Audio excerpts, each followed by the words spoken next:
Hello and thanks for watching. I'm Lucas Bean. This week at Otterbein, the baseball team has suffered some tough losses. The upcoming weekend offers quite a few campus activities for students, and the graduation speakers have been announced. First off, though, we will look at the Twitter accounts Otterbein Confessions and Otterbein Crushes, which are taking campus by storm, and even raising some eyebrows as well. John Bazika spoke with the students in the campus center about these new accounts. I don't know. I mean, I feel like all schools have this. My high school has one, so I mean, I think it's from that example, it's probably not a good thing. Probably not. We spoke to Otterbein student Mitch Kaiser, who feels that the Crushes one may have a lot to be desired, yet the confessions and Twitter handles themselves as a whole are perfect for college students. I think the Crushes one's a little bit weird, but whatever. But I think the Confessions one's kind of clever and funny. I mean, we're all college students, so I just think we have to be appropriate about it. So, I mean, we're teenagers. We'll say what we want, so. Otterbein student Sarah Laux feels it's just good, witty college humor. I don't know, it's just Twitter. I think it's just us being goofy. I don't think it really reflects Otterbein. It's just people, we're just college students, so I think it's okay. Right. And Otterbein student Alexa Salomon feels as long as emotions don't get in the way, the Twitters are fine. I think it is what you make of it. Some of the things that are said are really nice and can make people's day, but some of them are a little obscene. But I mean, it's we're in college, it's kind of funny, so I don't really see anything wrong with it as long as people don't take it too seriously. Recently, Ohio Northern University started an ONU Confessions Twitter page, which was shut down because the university felt it was giving the students bad reputations. We spoke with Ohio Northern freshman Alexis Dolan Stevens, who had this to say about the ONU Confessions page itself. I thought it was interesting. I mean, it was funny, and it was just kind of entertaining for the students. We would all go through it together, just laugh as a group. And I think the other kids, the people who posted on it, thought it was a fun and easy way to anonymously post the escapades and all of the cool things they've got into at Ohio Northern. Were you upset when they shut it down, and were others upset when they shut it down as well? I mean, I wasn't extremely upset. It was entertaining, but when it got shut down, I was okay, it's over. I think a lot of the older students were more upset because they feel over the years they've gotten a lot of things taken away from them from the school, so I think they were more just kind of bummed out. Do you know exactly who shut it down, or do you know who ran it for that matter? I have no idea. Nobody knows. It's anonymous, anonymously ran, and then just all we know is somebody on the school board finds a way to get through the server to whoever is running it and make them shut it down. For This Week at Otterbein, John Bazika with the story. Disney and Battelle for Kids will headline Otterbein commencement ceremonies. Otterbein University has selected Meg Crofton, president of Walt Disney Parks and Resorts Operations in the United States and France. Crofton will address the class of 2013 at the university's undergraduate commencement ceremony on Sunday, May 19th in the Reich Center. They have also selected Dr. James W. Mahoney, Executive Director of Battelle for Kids, to speak at the graduate commencement ceremony on Saturday, May 18th in Cowan Hall. If you would like more information, check Ozone. Well, that's all we have for news, but Grace, I hear the theaters has a cool production coming up this weekend.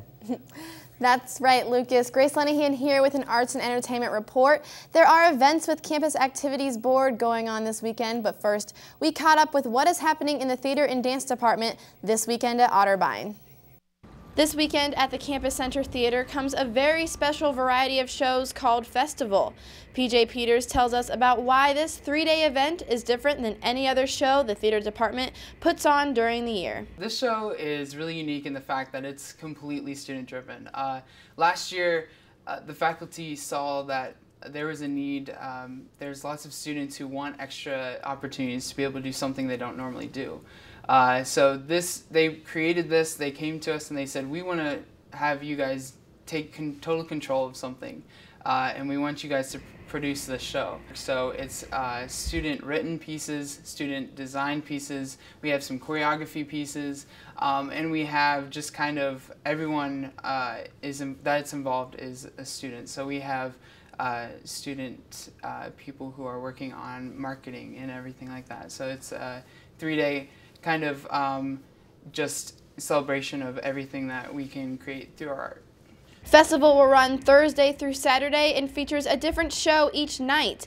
The type of shows vary, and you might see something you don't quite expect. We have comedy pieces, we have plays, we have musical, I think that's Saturday night.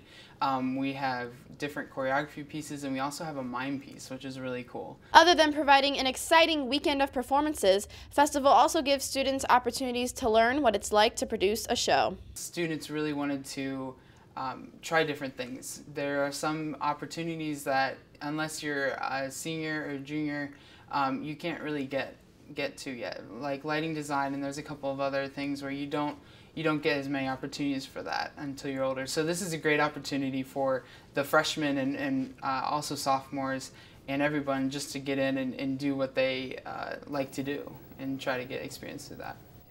The shows will run Thursday through Saturday night, and tickets for Festival are free and available at the box office or the door. Well, if you're looking for something fun to do this weekend, the Campus Activities Board is holding a dodgeball tournament. You may sign up to play dodgeball at lunch and dinner in the Campus Center. The tournament will be on Friday at 7 o'clock in the Clements Center. You must have 6 to 8 people on your team, and winners get a $25 gift card. Well, that's all for arts and entertainment, but Jacob, the baseball and softball teams, were on opposite ends this week as the baseball team returned a little flat from Florida. That is true, Grace. Jacob Barker here with the Sports Report. The baseball team has gone 2-2 on this week and now stands at 16-5 on the year. On Monday, OU suffered their worst defeat of the season at the hands of Division I Wright State University 17-6.